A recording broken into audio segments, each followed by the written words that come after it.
Ya empezó a grabar. Bien, chicos, entonces hoy día vamos a ver la semana 12, que es metabolismo de tejidos especializados, que es básicamente un resumen de todo lo que han visto en el ciclo, ¿ya? Entonces, vamos a empezar. Primero vamos a recordar cómo es el metabolismo en el músculo.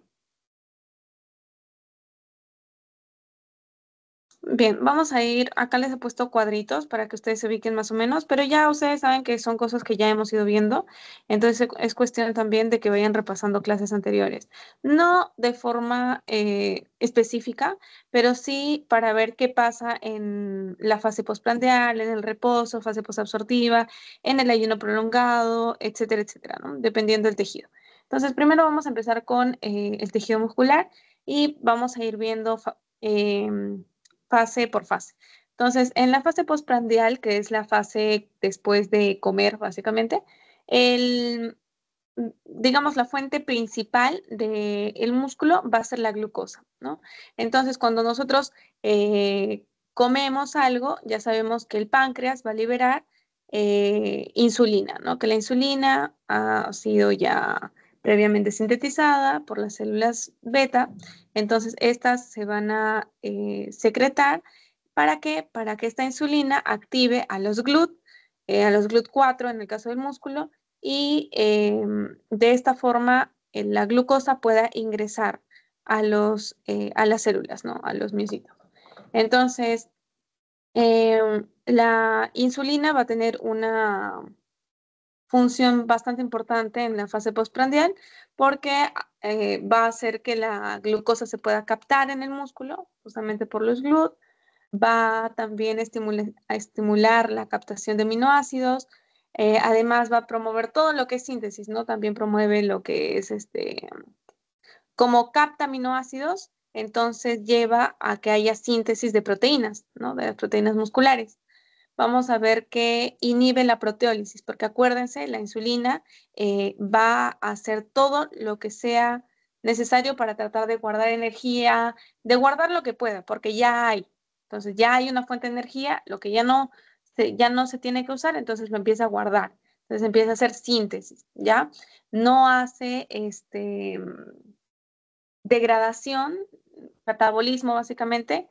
¿Por qué? Porque recién estamos en la fase postprandial, justamente. Eh, Cuando hablo de que promueve la síntesis de proteínas, acuérdense que las proteínas no se pueden almacenar como reserva. La fuente de reserva ya sabemos que es el glucógeno, en el caso de la glucosa, y bueno, en el tejido adiposo también, ¿no? Por los triglicéridos. Pero las proteínas como tal no se pueden almacenar porque eh, esas proteínas simplemente se sintetizan como proteínas estructurales o que se puedan degradar fácilmente, pero no es una fuente importante de almacenamiento de energía, ¿ya? Em, en el reposo lo que vamos a ver es que el músculo va a utilizar glucosa y también va a utilizar ácidos grasos. Em, en el caso de la fase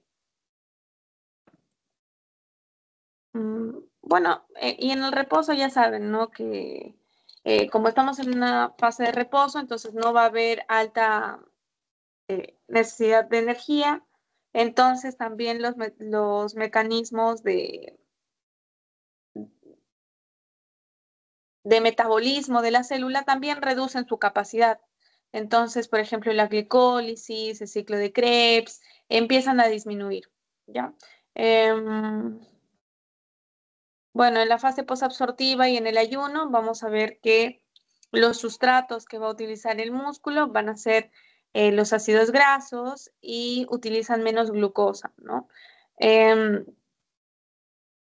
los ácidos grasos provienen del tejido adiposo. Estos no necesitan que haya insulina para ingresar a la célula. Em, y bueno, como la glucosa está más limitada porque ya estamos en la fase posabsortiva, ya no hay en gran cantidad glucosa, entonces empieza a reducir el consumo de glucosa. Ujú.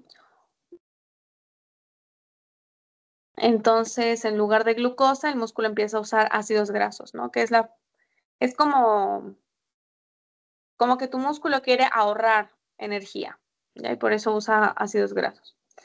Em, y bueno, también bueno, después ya en el ayuno prolongado, vamos a ver que el músculo empieza a usar más ácidos grasos, ¿no? Porque ya hay incluso menos glucosa.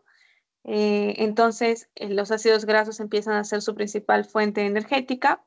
También va a usar cuerpos cetónicos que provienen del hígado, ya lo hemos visto, y empieza a usar aminoácidos ramificados, ¿no? Estos, eh, estos aminoácidos también van a ser importantes porque ya hemos visto los procesos de gluconeogénesis, ¿no? El proceso de formación de la glucosa a partir de elementos que no son carbohidratos. Entonces, esto también ayuda, ¿no? A que, bueno, se pase por un proceso de transaminación que ya también hemos visto. Entonces, los aminoácidos van a llegar al hígado, en el hígado se va a dar la gluconeogénesis y esta glucosa regresa nuevamente al músculo para ser utilizado. Esto también ocurre en el ejercicio, ¿no? En el ejercicio anaeróbico, justamente lo que les mencionaba, eh, bueno, aquí no lo he puesto, pero también se da eso, ¿no? Habíamos visto el ciclo de Cori, que especialmente se da cuando hacemos ejercicio. Em, y bueno, en el ejercicio anaeróbico, que quiere decir que cuando no hay alta presencia de oxígeno, entonces ya hemos visto que la glucosa pasa a formar piruvato y este piruvato, en lugar de entrar a la mitocondria, pasa a convertirse en lactato, ¿no? Esto también ya lo había explicado, la razón. Ya sabemos que aquí se está dando la glucólisis, entonces tiene que entrar a la mitocondria, ¿no? El piruvato, tiene que entrar a la mitocondria. Pero va a haber un punto en el que se van a cansar, o sea, bueno, más que cansar, el ciclo de Krebs. Ciclo de Krebs. Ya entonces el ciclo de Krebs va a estar agotado, va a estar copado, ya hay mucho piruvato, entonces, ¿qué va a hacer? Le cierra la puerta al piruvato. Ya no quiere que entre más piruvato. Pero la glucólisis sigue, porque la glucólisis es la fuente más rápida de obtención de energía que tienen las células, ¿no? Es lo primero que hacen. Entonces, cuando necesitan más ATP, entonces empiezan a hacer más glucólisis, más glucólisis, más glucólisis, que justamente eso pasa cuando hacemos ejercicio. Entonces, se cierra el ciclo de Krebs y cuando se quiere, como el piruvato queda aquí y encima ya no hay regeneración del NAD, entonces, ¿qué pasa? Se forma el lactato. Así se regenera, este lactato va a ir hacia el hígado y en el hígado se va a convertir nuevamente en piruvato. ¿Ya? Y bueno, en el ejercicio, cuando es un ejercicio aeróbico, vamos a ver que hay mayor actividad mitocondrial. Cuando nosotros hacemos ejercicio continuamente, entonces nuestro músculo va a tener una adaptación, ¿ya? Entonces, como tu músculo requiere más eh, energía, entonces la adaptación va a ser ¿cuál, Thais? Va a hacer que el número de mitocondrias aumente. Esa es básicamente la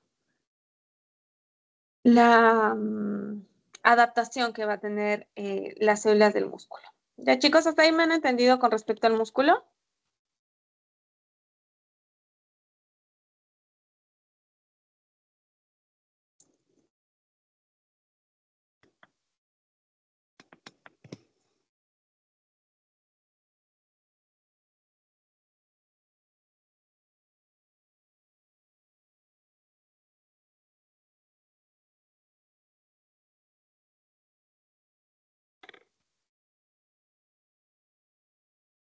Bien, entonces vamos a continuar.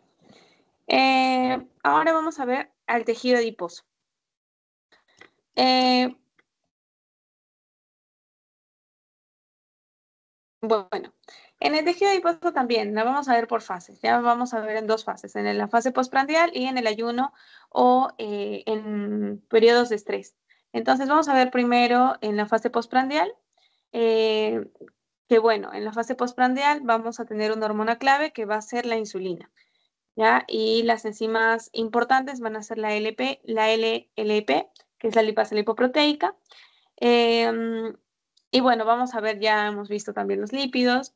Eh, bueno, cuando consumimos lípidos, entonces se van a formar kilomicrones en el intestino delgado y luego también, a ver, entonces se van a formar los kilomicrones en el intestino delgado.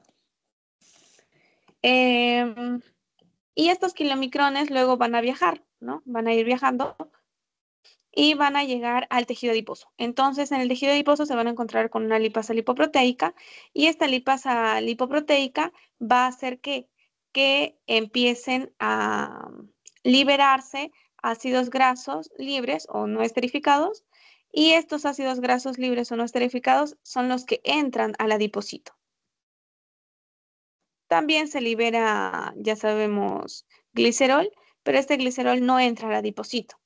¿Ya? ¿Por qué no entra el adipocito? Ya lo habíamos visto, porque el adipocito carece de una enzima. ¿De cuál enzima carece? De la glicerol quinasa.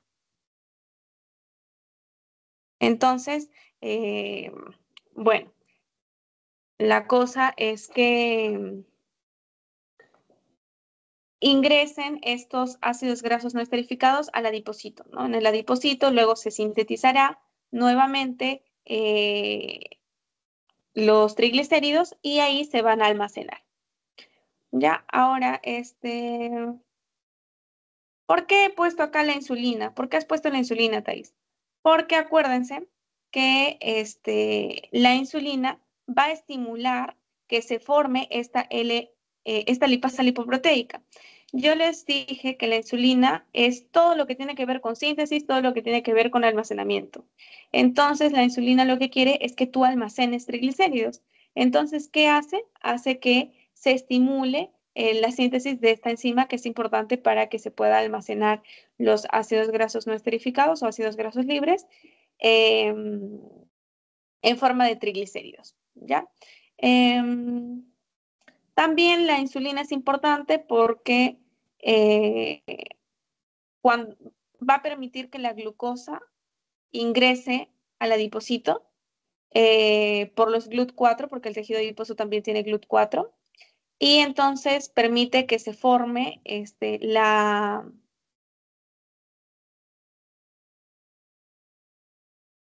por acá la voy a poner ya. Entonces la glucosa ingresa al adipocito, y entonces permite que esta glucosa vaya ¿hacia dónde? Hacia la vía glicolítica. Va a la vía glicolítica y entonces ¿qué va a formar? La DAPH, ¿no? O la dihidroxiacetona fosfato. Lo escribí mal, sorry. Es DHA. Dihidroxiacetona fosfato. Entonces, ¿por qué es importante que se forme la dihidroxiacetona fosfato, chicos? Acuérdense. La dihidroxiacetona fosfato es importante porque porque lo que necesita el adipocito es que hayan ácidos grasos y también haya ¿qué? Haya glicerol. Pero este glicerol no pudo entrar. Entonces, ¿de dónde obtiene el tejido adiposo el glicerol? Lo obtiene justamente de la dihidroxiacetona fosfato. Entonces, esta dihidroxiacetona fosfato, como es interconvertible con el glicerol 3-fosfato, se convierte en glicerol 3-fosfato.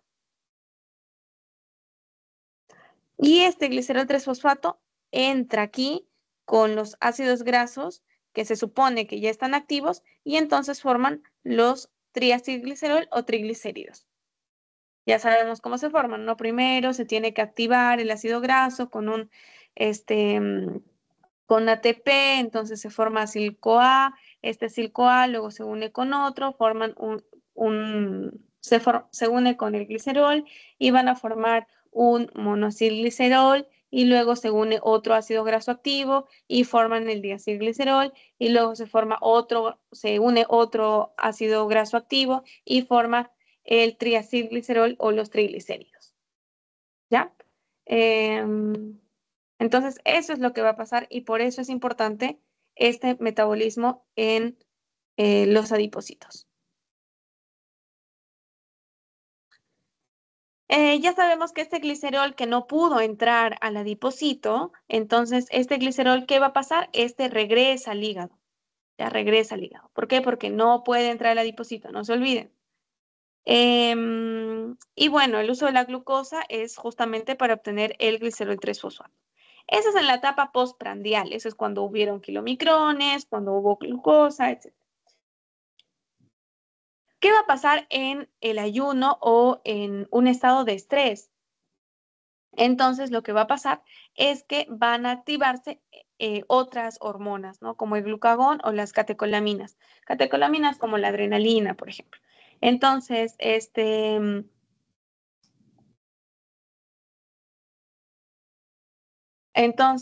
vamos a ver que ya aquí no va a haber formación, pues ya no va a haber almacén de triglicéridos, sino que va a haber hidrólisis de triglicéridos, ¿ya? Va a haber una hidrólisis de los triglicéridos. ¿Gracias a quién? Gracias a esta HSL. ¿Qué es esta HSL? La lipasa sensible a las hormonas. ¿Ya? Lipasa sensible a las hormonas.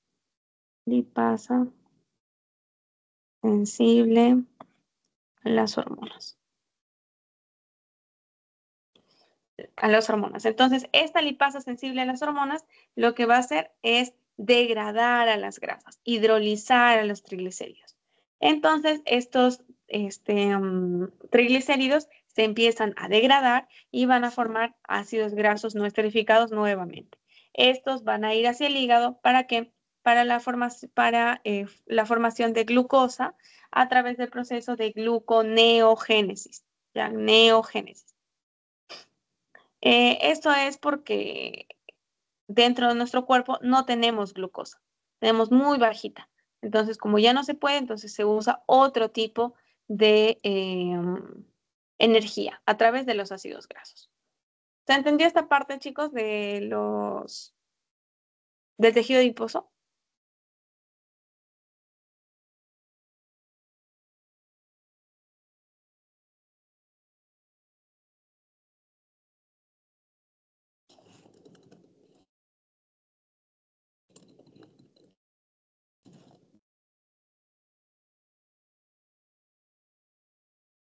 Ya, entonces vamos a continuar.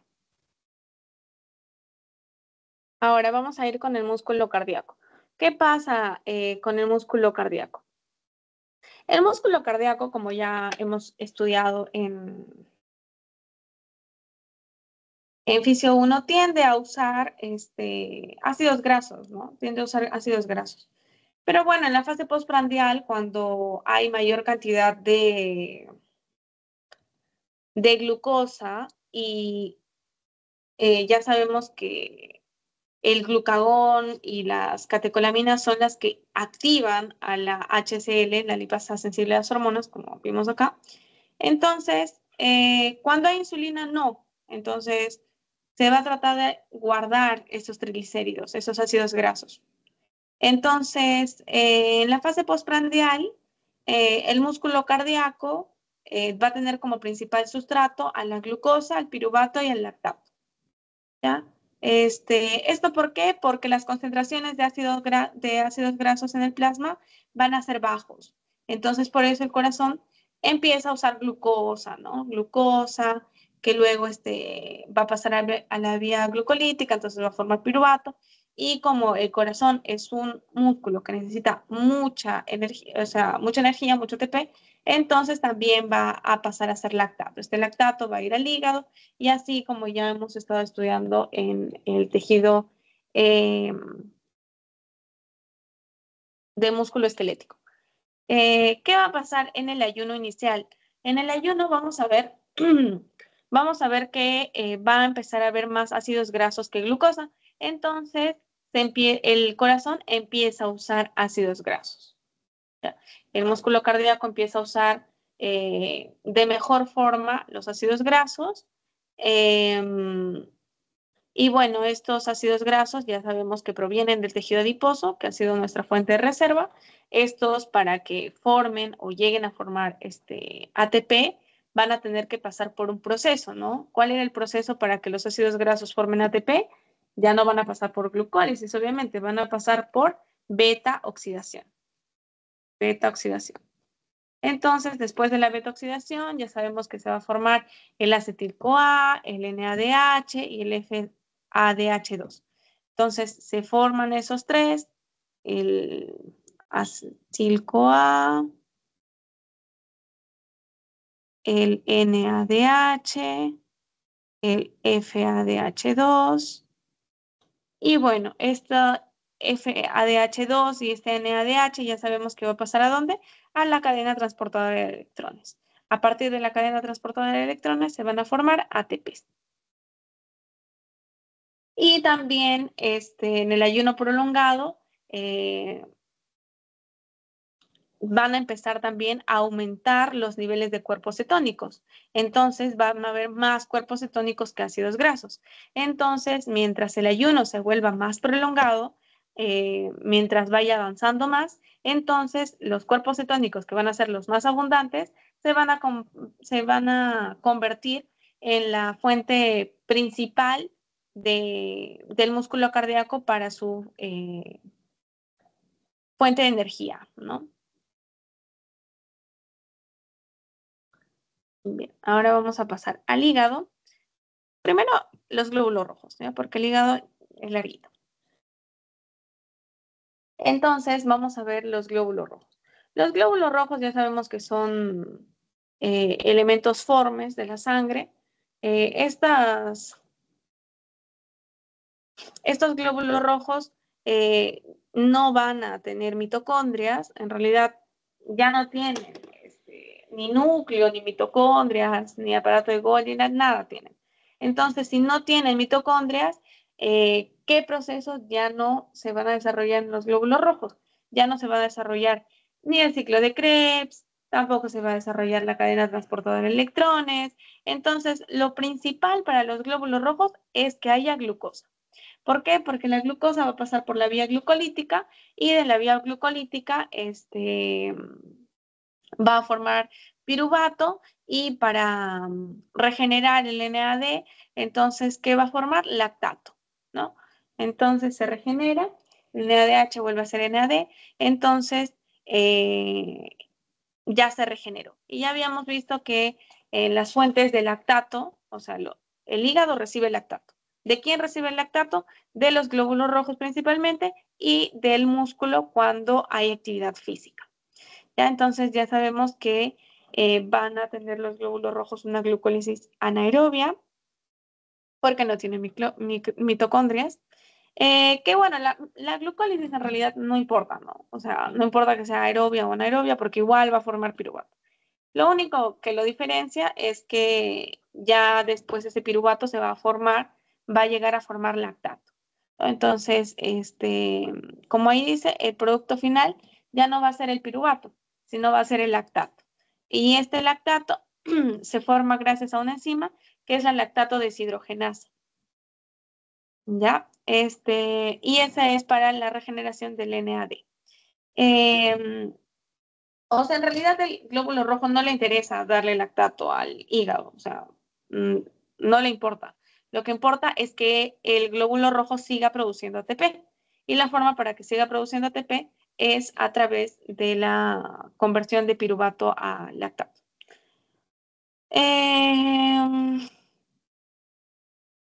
Bueno, lo demás no es tan importante porque no es eh, con respecto a bioquímica, pero bueno, la ausencia de organelas, ¿no? Como la mitocondria, porque no tiene mitocondria, que es la principal en bioquímica, entonces no puede realizar justamente la cadena transportadora de electrones, el ciclo de Krebs, ni la betoxidación. Entonces, ¿qué quiere decir? Que los glóbulos rojos, como no pueden tener betoxidación, entonces no pueden utilizar los ácidos grasos. Por eso es que los glóbulos rojos solo tienen como fuente principal de energía a la glucosa. ¿Ya? Entonces no van a depender ni de cuerpos cetónicos ni de ácidos grasos, no. Por eso es importante que comamos, pues, ¿no? Para que tengamos glucosa y que nuestros glóbulos rojos puedan seguir teniendo su fuente energética. ¿Ya? Ahora sí, vamos con el hígado y ya pasamos a las enfermedades.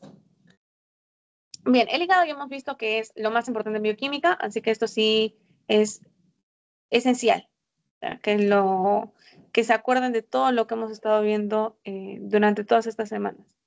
Entonces, vamos a ver. La captación de nutrientes en la fase postprandial en el ayuno. Y vamos a ver que en la fase postprandial, obviamente nosotros recién hemos comido, entonces, ¿qué vamos a tener en alta cantidad? Los nutrientes, ¿no? Tenemos a la glucosa, a los aminoácidos y a los ácidos grasos.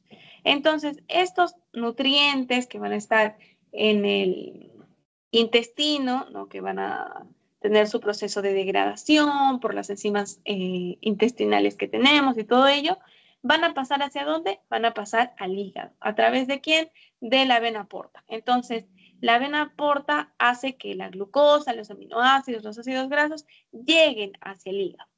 En, en la fase postprandial, una vez que ya se distribuyó todo la glucosa que necesitaban las células y todo, entonces, ¿qué va a pasar? Se va a empezar a sintetizar glucógeno. ¿Por qué? Porque vamos a tener una hormona importante que va a ser la insulina. La insulina se secreta y también va a ser importante para la activación de la vía de síntesis del glucógeno. Entonces, el glucógeno, ya sabemos que ¿dónde se va a almacenar? En el hígado y en el músculo. Los aminoácidos van a sintetizar, o sea, en la fase postprandial, estos aminoácidos van a servir ¿para qué? Para la síntesis de proteínas hepáticas y exportables. Ya sabemos que las proteínas no se almacenan. Les vuelvo a repetir, la fuente principal de almacenamiento va a ser los ácidos grasos en forma de triglicéridos en el tejido adiposo y la glucosa en forma de glucógeno. El hígado en la fase postprandial no va a producir cuerpos cetónicos porque no los necesita, porque ya hay fuente de energía, ¿no? La glucosa. En cuanto a los ácidos grasos, vamos a ver que va a servir para la síntesis de triglicéridos, colesterol y fosfolípidos a partir de la glucosa, ¿no? Cuando hay alta cantidad de glucosa, entonces se empieza a sintetizar triglicéridos, colesterol, fosfolípidos, que también lo hemos visto en esta segunda parte del curso. En el hígado se produce la formación de las VLDL. Las VLDL salen del hígado, acuérdense. Ya sabemos que la insulina va a ser la que va a predominar en la fase posabsortiva. Eso va a promover todo lo que tiene que ver con el anabolismo, todo lo que tiene que ver con la síntesis.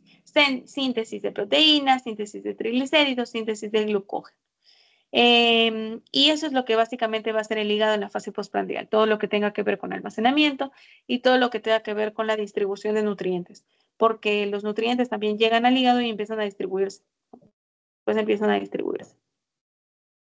En la fase de ayuno, vamos a ver que el hígado ya no va a recibir esa glucosa, esos aminoácidos y esos ácidos grasos a partir desde el intestino, sino que va a empezar a recibir lactato, los glóbulos rojos siempre le van a dar lactato, pero también del músculo, del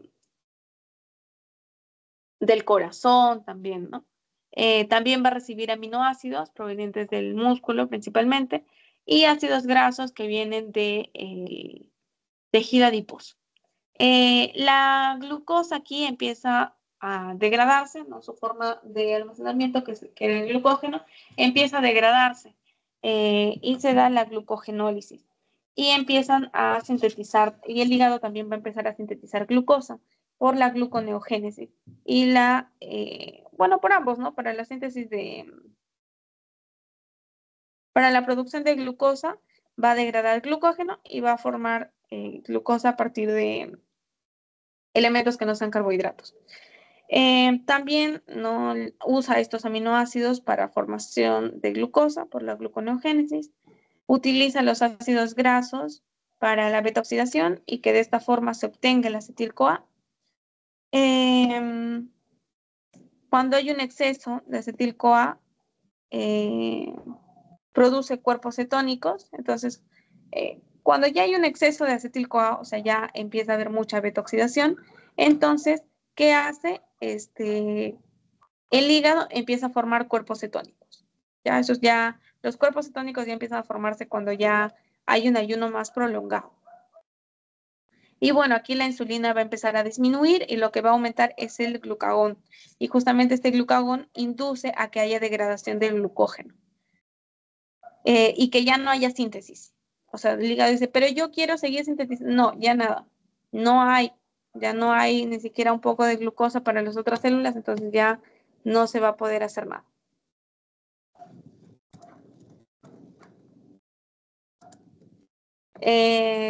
Y en cuanto a la función energética en la fase de ayuno, el hígado es caritativo, ¿ya? Él ayuda a los demás órganos. Entonces, ¿qué busca el hígado? Que haya un equilibrio, ¿no? Que a pesar de que la glucosa está baja, se sigan manteniendo los niveles de glucemia. Entonces, ¿cómo lo hace? A partir de la glucogenólisis, a partir de la gluconeogénesis, intenta que la glucosa siga en sus niveles normales. Bien. Y bueno, ¿hasta ahí tienen alguna pregunta? O si no, para pasar a la segunda parte de esta clase.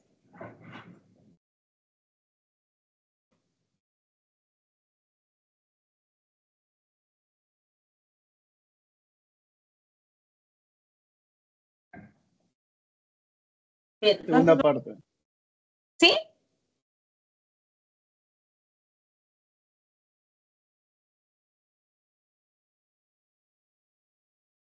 ¿Alguien dijo algo?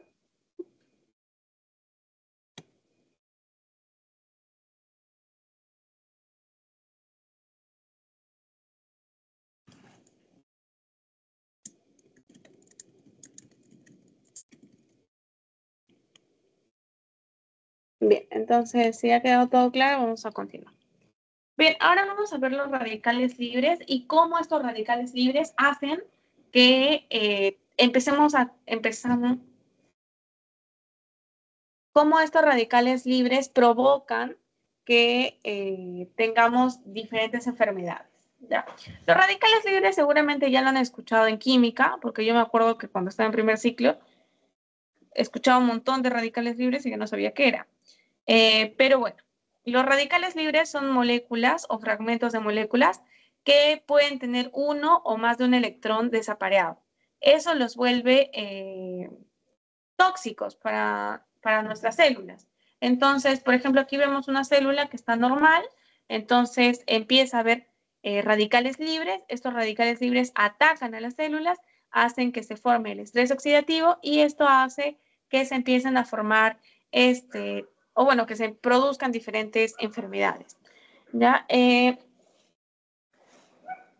Thais, ¿y cuándo se forman radicales libres? O sea, cuando estoy enfermo o cuando no como adecuadamente, ¿cuándo se forman? En realidad, los radicales libres siempre se van a formar, ¿ya? Porque es parte del metabolismo. Entonces, por ejemplo, cuando, bueno, se dé la vía glucolítica, el ciclo de Krebs, se forme NADH, FADH2, va a ir a la cadena transportadora de electrones. Y justo ahí en la cadena transportadora de electrones, en el complejo 1 y 3, se van a formar radicales libres. En el citosol también se van a formar radicales libres. Entonces, durante todo el metabolismo se están formando radicales libres. Y tú dirías, pero, ¿y entonces por qué no estoy enfermo? O sea, ¿por qué no tengo diabetes o por qué no tengo otras enfermedades relacionadas a radicales libres si es que mi cuerpo siempre produce radicales libres? Porque en un ratito vamos a ver que las células tratan de compensar esto. O sea, tienen sus mecanismos y además alimentos que nosotros consumimos también actúan como antioxidantes. ¿Eso qué quiere decir? Que, van a inhibir prácticamente a los radicales libres, ¿ya? Entonces, estos radicales libres no se vuelven malignos para nuestra salud. Pero ¿qué pasa? Que va a llegar un punto en el que va a haber un desequilibrio y ese desequilibrio lleva a que tengamos enfermedades, ¿ya? Entonces, cuando les pregunte, por ejemplo, ¿cuáles son o dame ejemplos de radicales libres? Bueno, tenemos el radical superóxido, que este es el más conocido y el que probablemente les pregunten en su examen. Entonces, ese es el radical superóxido. Tenemos también al peróxido de hidrógeno, al radical hidroxilo, al óxido nítrico, al hidroperoxilo y al peroxinitrino, ¿ya? Entonces, todos estos van a ser ejemplos de radicales libres que se van a ir produciendo en nuestro cuerpo. Para eso vamos a tener los antioxidantes. Los antioxidantes van a ser los que van a combatir a los radicales libres. Entonces, los antioxidantes van a ser sustancias que van a estar presentes en nuestras células y retardan o previenen esta oxidación. De esta forma, ya no vamos a tener tantos radicales libres y ya no va a ser un peligro. Lo que pasa es que los radicales libres o también radicales libres o especies de oxígeno reactivas van a actuar como segundos mensajeros, ¿ya? Por eso es que son malos, porque actúan como segundos mensajeros y afectan diferentes vías de señalización. Por ejemplo, llegan a afectar la vía de señalización proinflamatoria, haciendo que haya mayor inflamación. Eso lo van a ver cuando lleven inmuno, pero básicamente ese es el problema, es que estos ROS van a hacer que haya más inflamación y las enfermedades altamente inflamatorias, por ejemplo, la diabetes, que es una enfermedad inflamatoria crónica, es porque constantemente tiene mucha inflamación. Entonces lleva a que diferentes órganos se empiecen a dañar, ¿ya?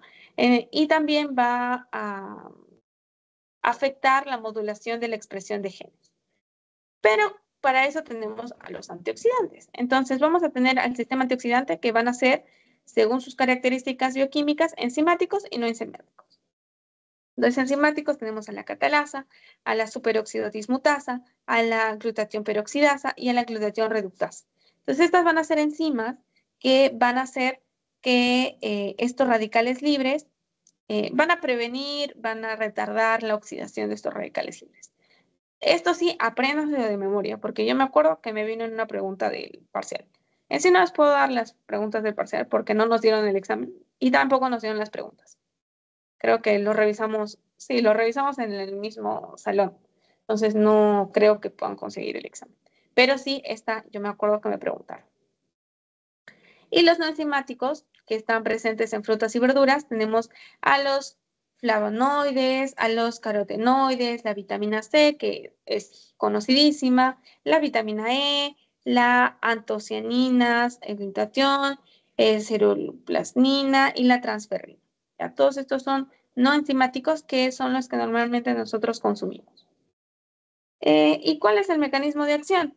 Bueno, vamos a tener dos tipos de antioxidantes. Tenemos el captador, que es un antioxidante que va a evitar la propagación de los radicales libres, y tenemos el inhibidor, que este busca impedir la acción de las sustancias que generan radicales libres. Entonces, igual ambos van a hacer que no se generen radicales libres, solo que uno evita la propagación de estos y el inhibidor evita que se formen. ¿Ya? Ahora, justamente esto es lo que les decía. Hay sustancias prooxidantes y tenemos las antioxidantes. Entonces, estas deben estar en equilibrio. ¿Por qué? Porque se forman ROS o radicales libres, entonces los antioxidantes hacen o combaten esto y hacen que haya un equilibrio y que no se formen, no se llegue a un estrés oxidativo. ¿Qué pasa cuando ocurre un desequilibrio? Entonces los prooxidantes empiezan a pesar más y los antioxidantes ya no lo pueden combatir, ¿no? Ya sea porque o eres una persona que, por ejemplo, está teniendo un tipo de enfermedad, o de repente estás comiendo cosas que no debes, etcétera, etcétera, o porque no consumes alimentos que ayuden como antioxidantes, ¿no? Nunca te comes una mandarina, nunca te comes una zanahoria, no sé. Entonces eso hace que llegues a tener un estrés oxidativo. Y el estrés oxidativo lleva a la enfermedad.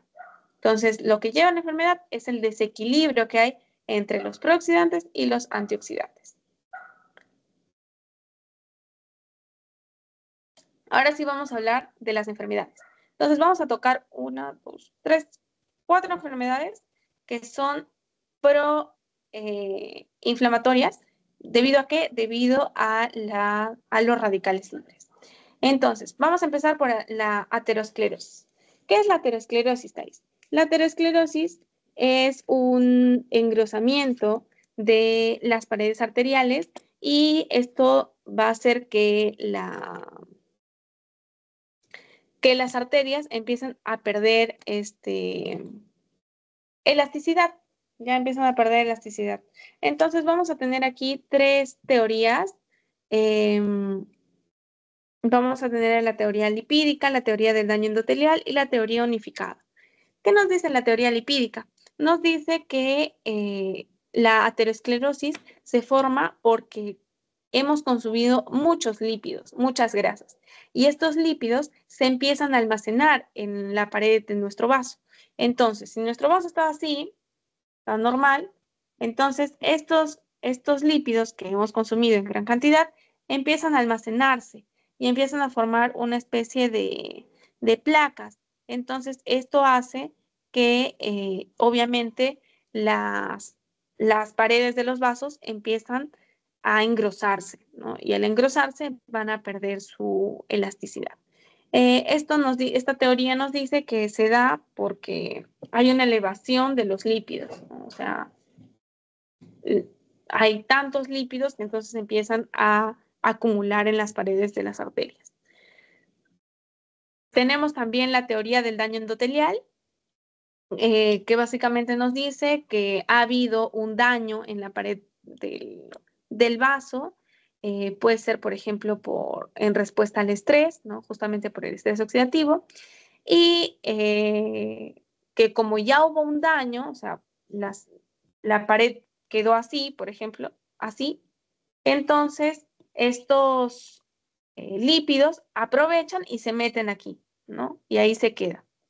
Eso es lo que nos dice la teoría del daño endotelial, que en realidad el hecho de que haya una acumulación de lípidos en los vasos no es más que una eh, consecuencia del daño endotelial que hubo antes.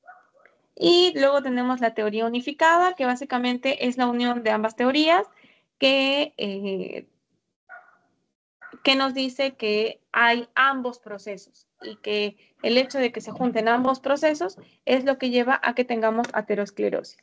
Entonces vamos a ver, por ejemplo, ¿qué es lo que va a pasar? Bueno, lo que va a pasar es que vamos a tener altas cantidades de LDL, ya que es la LDL, ya sabemos que es, entre comillas, la mala. O sea, es la mala cuando consumimos grandes cantidades de lípidos. Si no consumiéramos grandes cantidades de lípidos, entonces no sería la mala. Pero bueno, entonces como empezamos a consumir altas cantidades de lípidos, la LDL se vuelve la del colesterol malo, ¿no? Entonces, esta LDL empieza a oxidarse. ¿Y cuando se oxida? Cuando pierde sus antioxidantes. Entonces, esta LDL se convierte en ¿qué? En una LDL oxidada. Se oxida. Esta LDL oxidada va a hacer que llamen al sistema inmunológico, ¿ya? ¿Y a quién llaman? Llaman a estas células, a los macrófagos. Los macrófagos son los que se comen todo. Entonces, estos macrófagos van a ir hacia donde está esta LDL oxidada y ¿qué va a pasar? Se lo van a tragar, ¿ya? Entonces, empiezan a comerla, pero ¿qué va a pasar? Que los macrófagos no pueden romperla, no pueden, o sea, no pueden hacer nada. simplemente la tienen ahí. Y entonces aparece otra LDL oxidada y entonces otra vez la capta. Y empieza así a captar a varias LDL oxidadas. ¿Hasta qué?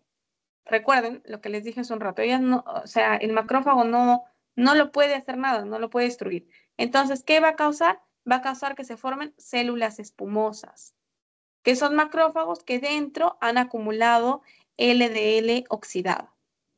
Entonces, estas células espumosas se van a acumular, ¿ya? Se van a acumular en el vaso. ¿Y qué van a formar? Van a formar la placa de ateroma, que es esa acumulación de células espumosas. Entonces, por acá vamos a tener acumulación de células espumosas. Y hay factores como la hipertensión, como la inflamación, como el hecho de que no, bueno, eso más que todo, ¿no? La inflamación, eso hace que estos células espumosas se formen en mayor medida. Entonces, Thais, ¿en dónde entraron los radicales libres? Los radicales libres, yo les dije que son proinflamatorios. Acá les puse. Acá, son proinflamatorios. Entonces, ¿qué va a pasar? Estos radicales libres, al formarse más radicales libres, entonces empieza a haber mayor producción de citoquinas, de citocinas o citoquinas, como le quieran llamar. Entonces, esta producción de citoquinas, especialmente las proinflamatorias, va a hacer que llamen más macrófagos. O sea, eso es lo que hacen los radicales libres. Hace que llamen más macrófagos, vienen más macrófagos, porque las citoquinas son señales. Entonces, cuando hay señales proinflamatorias, lo que tu sistema inmune trata es de que alguien venga y solucione esto. Entonces, ¿quién viene? Los macrófagos. Entonces, como hay más producción de citoquinas proinflamatorias, vienen más macrófagos. Vienen más macrófagos, se comen más LDL oxidada. Entonces, ¿qué va a pasar? Más células espumosas. Además, el estado de proinflamación empieza a dañar al vaso. Entonces empieza a dañarlo y empieza a haber un depósito de estas células espumosas formando una placa de ateroma, lo que lleva a tener aterosclerosis. ¿Ya? Eso es básicamente lo que va a pasar. Por eso es que se tiene la teoría unificada que une ambas, ¿no? O sea, si hay aumento del LDL, sí es verdad que esto se va a almacenar porque vienen los macrófagos y tal, pero también es cierto que va a haber un daño endotelial gracias a los ROS que vamos a tener en mayor producción. ¿Ya? ¿Se entendió esa parte, chicos, de la aterosclerosis?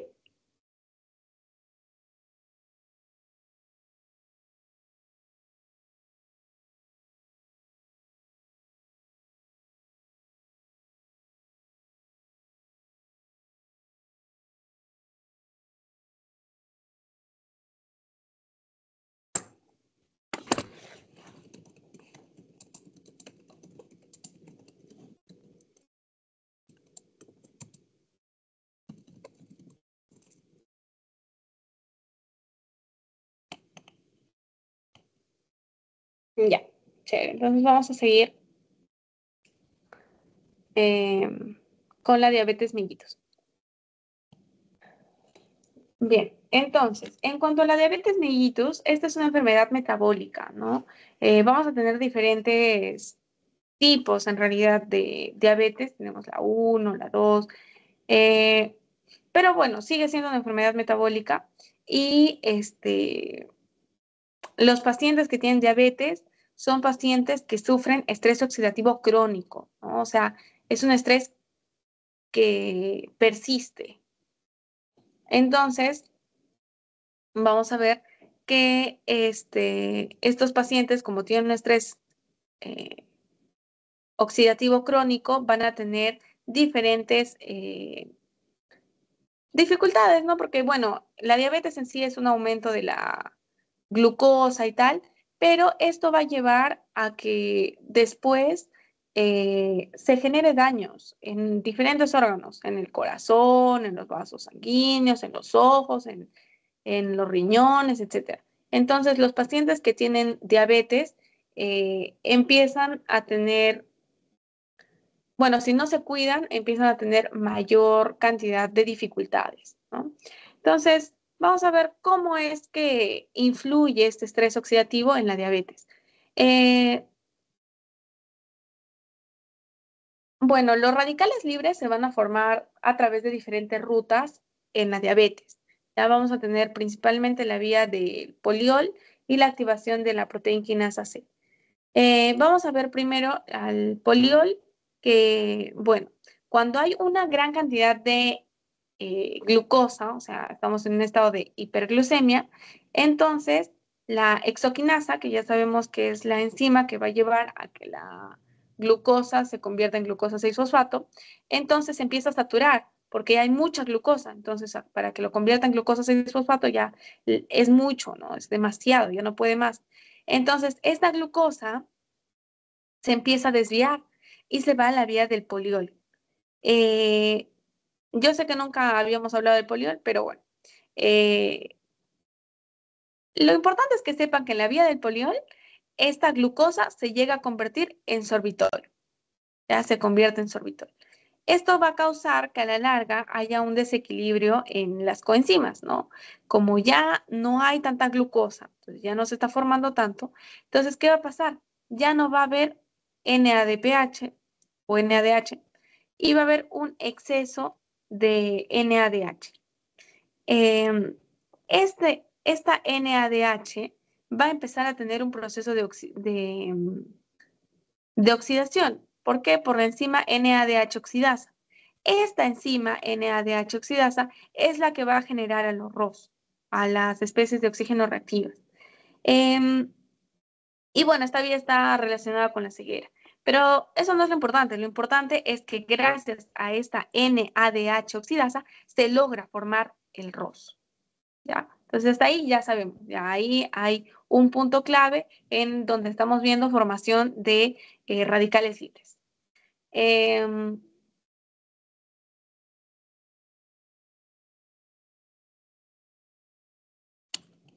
bien, en cuanto a la activación de la proteína quinasa C, vamos a ver que cuando hay mucha glucosa, entonces se activa la proteína quinasa C o la PKC.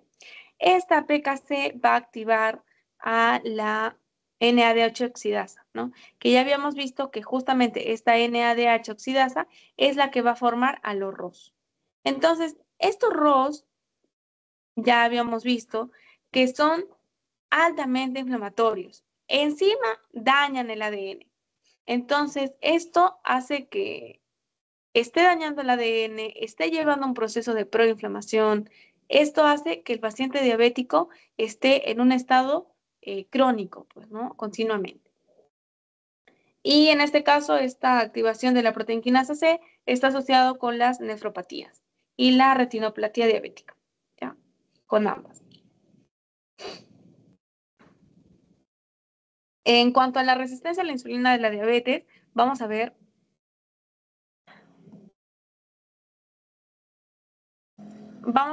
que, bueno, la resistencia a la insulina se va a dar generalmente, ¿no? En personas obesas. Aquí estamos hablando en realidad de la diabetes tipo 2, ya que la diabetes tipo 2, bueno, viene a partir de que pues, una persona empezó a subir de peso, se convirtió en una persona obesa y lleva a que haya una resistencia a la insulina y por lo tanto lleva a que haya una diabetes. Entonces, la resistencia a la insulina ocurre generalmente en las personas obesas. ¿Ya? Entonces, ¿por qué? Porque vamos a ver que ya sabemos que para el metabolismo de las LDL y de los kilomicrones, estos se van a hidrolizar en el adipocito por la lipasa lipoproteica. Entonces, ya se hidroliza, se quedan los triglicéridos, bacán. Pero ¿qué va a pasar? Que en las personas obesas ya llega un punto en el que el adipocito, o sea, se excede su capacidad. Entonces el adipocito se satura. Entonces los ácidos grasos libres o los no esterificados ya no pueden quedarse en el adipocito porque ya hay mucho. Entonces, ¿qué va a pasar?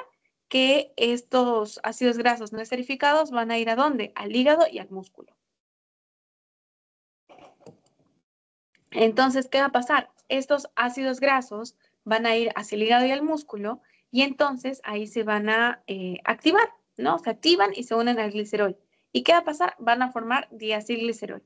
Este diacilglicerol modula la transcripción,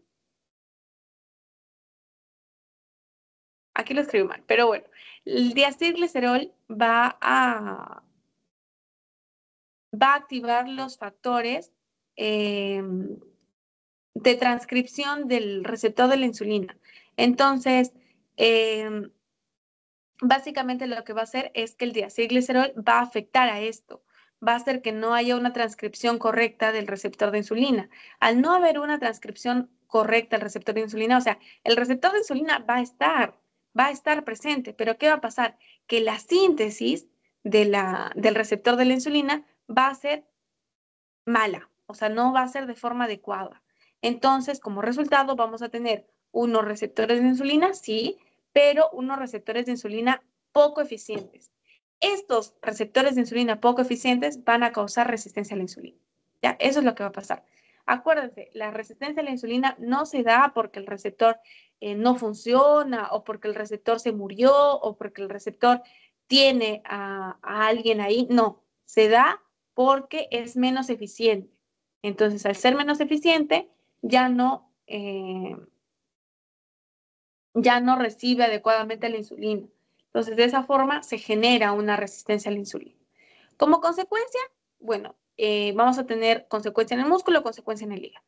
En el músculo vamos a ver que no va a haber una movilización del GLUT4 porque cuando llega la insulina, el GLUT4 se moviliza y hace que la glucosa entre al miocito, ¿no? Entonces, como ya no hay insulina, ya no se transporta el GLUT4, entonces ya no va a entrar glucosa al músculo. Eso lleva a que en el músculo ya no haya glucógeno, porque también en el músculo, acuérdense que se daba la glucogenogénesis. Entonces, aquí ya no va a haber síntesis de glucógeno. Y entonces, como ya no entra la glucosa al músculo, entonces, ¿qué va a pasar? Que la glucosa empieza a almacenarse en la sangre. ¿Y eso lleva a qué? A que haya una hiperglicemia. En cuanto al hígado, vamos a ver que se inhibe la gluconeogénesis y la lipólisis. ¿Por qué? Porque ya hay bastante glucosa, ¿no? Entonces, eso es básicamente lo que va a pasar. Se inhiben ambos procesos. Y bueno, chicos, ya para terminar esta clase vamos a hablar de la obesidad. La obesidad en sí va a traer muchísimos problemas. O sea, va a traer problemas cardíacos, va a traer diabetes, va a traer incluso cáncer. ¿Ya? Entonces, es importante que, bueno, no hay una conciencia, pues, ¿no? De la obesidad, pero no vamos a hablar de eso. Lo que vamos a ver es que la obesidad es un proceso, bueno, va a llevar, en realidad la obesidad no se causa porque haya estrés oxidativo, o como en las otras enfermedades, sino porque nosotros, por incrementar nuestra, porque hay un desequilibrio energético, o sea, porque comemos mucho más u otras cosas, entonces va a hacer que empecemos a tener mayor peso. Entonces, en el tejido adiposo se va a generar un estrés oxidativo. Entonces, como se genera un estrés oxidativo, el estrés oxidativo quiere decir que hay grandes cantidades de ROS. ¿Esto qué hace? Que aumenten las citoquinas proinflamatorias, ¿no? Los ROS son proinflamatorios. Aumentan esas citoquinas proinflamatorias que son señales proinflamatorias. ¿Y qué citoquinas aumentan? El factor de necrosis tumoral alfa, la IL-1 o la interleucina 1 y la IL-6 o interleucina 6. Estos tres son altamente inflamatorios y estos van a hacer que vengan, o bueno, que se activen el sistema inmune, ¿ya? Pero de forma inflamatoria. ¿Qué pasa? que cuando se activa el sistema inmune en la parte proinflamatoria, empieza a causar daños, causa daños a los tejidos, ¿ya? Entonces, eso es lo que va a pasar. Y también, pues, la obesidad se considera un estado de inflamación crónica. Esto, o sea, de por sí ya, se produjo el estrés oxidativo. Tenemos al factor necrosis tumoral alfa, la IL-1, la IL-6, ya, chévere. Y ya trajeron al sistema inmune y ya. No, ahí no termina, sino que estas citoquinas proinflamatorias hacen que haya más especies reactivas de oxígeno, o sea, más inflamación. Entonces, como vienen los macrófagos, vienen los monocitos que han sido llamados por estas citoquinas proinflamatorias, estas células que son, bueno, en realidad ellas están haciendo su trabajo, ¿no? Ellas intentan protegerte, pero en su proceso de protección también lo que hacen es que generan más ROS. Esto hace que haya más estrés oxidativo y eso hace que lleve a diferentes procesos, pues chicos, o sea, lleve a diabetes, lleve a cáncer, entre otras cosas, ¿ya? Entonces, eso ha sido todo por la clase de hoy.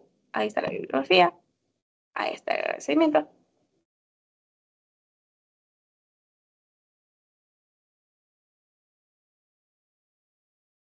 Y bueno, chicos, les voy a pasar el post-test en un ratito y les voy a pasar el quizzes también en un ratito.